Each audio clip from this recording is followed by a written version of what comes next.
देख साओ से गुजरिया समान है बिहेवी से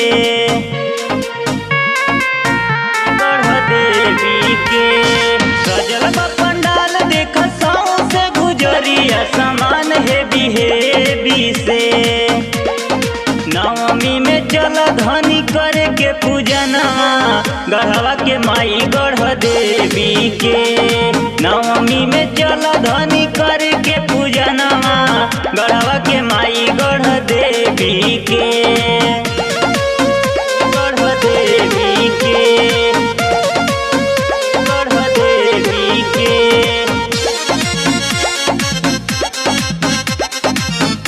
गढ़ देवी के माई गढ़ देवी के नाम खिलल बाटे। जे भी मंगले सब कुछ मिलल बाटे। आहे रोजे रोजे देखिले सपनावा दर्शन करे के बाटे मानवा। नौ दिन सुबह शाम लागी माई के भोगवा पेड़ा जलेबी से। नवमी में चला धनी करे के पूजनवा गढ़वा के माई गढ़ देवी के।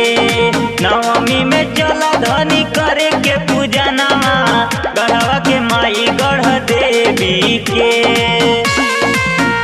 गढ़ देवी के गढ़ देवी के बोला बोला गढ़वा देवी मैया के।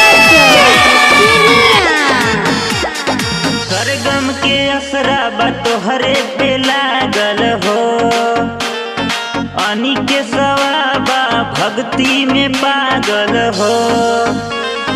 दिन रात करब हमार रतिया सुनीला मैया नील के बतिया कनावा में जग के नामवा बा गूंजत गढ़वा के देवी के।